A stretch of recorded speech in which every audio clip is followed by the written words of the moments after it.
Bypass surgery, stunts, angioplasty తదితర చికిత్సల గురించి వివరిస్తారా? ఏ చికిత్స ఎవరికి అవసరం? ఈ క్వశ్చన్స్ని మనము నార్మల్గా 4 విధాలుగా డివైడ్ చేద్దాం. ఒక పేషెంట్కి హార్ట్ అటాక్ వచ్చినప్పుడు ఏ పరమైన ట్రీట్మెంట్ వెళ్ళాలి? ఫస్ట్ మేజర్, ఒక పేషెంట్కి హార్ట్ అటాక్ వచ్చి మన రిలేటివ్స్లలోనే చూస్తాం, అరే వెంటనే ఛాతీ నొప్పి వచ్చింది, ఎక్కడికి తీసుకెళ్ళాలి? ఫస్ట్ మేజర్ క్వశ్చన్ వచ్చేది మన ఇండియన్ దాంట్లలో మేజర్ చాలామంది అది గ్యాస్ట్రిక్ నొప్పి, ఇది యాంటాసిడ్స్ అని డిలే చేస్తారు. ఏ పేషెంట్ కన్నా సడన్గా నొప్పి వచ్చి చెమటలు వచ్చేసేసి వెంటనే చేయి విభాగం అలా వస్తుంది, తల తిరుగుతుందంటే నార్మల్ వాళ్ళు డయాబెటిక్ పేషెంట్స్ అయ్యి 45 years అబోవ్ స్మోకింగ్ హిస్టరీ ఉందంటే వెంటనే వెళ్ళి ఈసీజీ తీయించుకోండి. మీరు లోకల్గా ఉండే డాక్టర్ని కలవండి.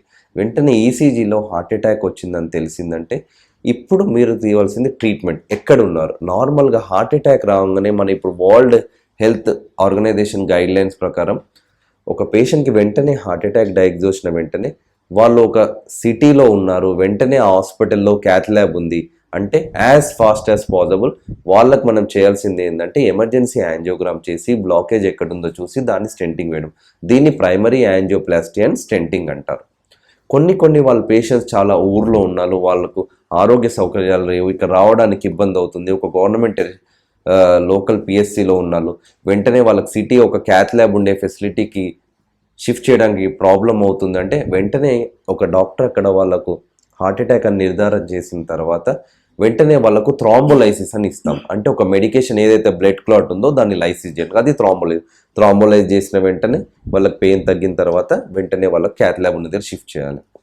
ఇట్లాంటి పేషెంట్కి యాంజియోగ్రామ్ చేసిన తర్వాత ఒకటే దగ్గర బ్లాకేజ్ ఉంది, మనకు స్టెంట్ చేయగలుగుతామంటే స్టెంటింగ్ చేస్తాం, ప్రైమరీ యాంజియోప్లాస్టీ. కొంతమంది పేషెంట్స్కి వయసు ఎక్కువ ఉన్నప్పుడు, డయాబెటిక్ చాలా సివియర్గా ఉన్నప్పుడు, కొంతమందికి సీకేడీ ఉన్నప్పుడు హార్ట్లో ఉండే బ్లాకేజెస్ ఒకటే దగ్గర ఉండవు. ఈ పైప్ అనుకోండి మల్టిపుల్ లెవెల్స్లో దాని బ్లాకేజెస్ ఉంటాయి.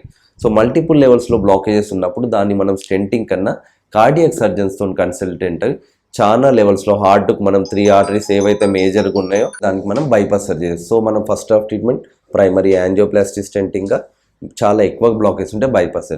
కొంతమంది పేషెంట్స్కి మనం నార్మల్గా నడుస్తూ ఉంటే నొప్పి ఆయాసం వచ్చింది అంటారు, వాళ్ళకి మనం హెల్త్ చెకప్ చేసి టీఎంటీ ఎప్పుడైనా చేస్తామో థ్రెడ్మిల్లో పాజిటివ్ ఉన్నప్పుడు రెగ్యులర్ ఎలెక్టివ్ యాంజియోగ్రామ్ చేసేసి మల్టిపుల్ లెవెల్లో బ్లాకేజెస్ ఉంటాం. ఇది రెగ్యులర్గా ఉండే పేషెంట్స్, ఎమర్జెన్సీ కార్ అనమాట.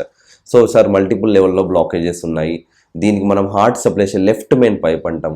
ఒక్కోసారి రక్తనాళాలలో చాలా కాల్షియం అంటాం, మన సున్నపు గడ్డలు అలాంటివి కూడా బ్లాకేజ్ చాలా గట్టిగా ఉంటాయి.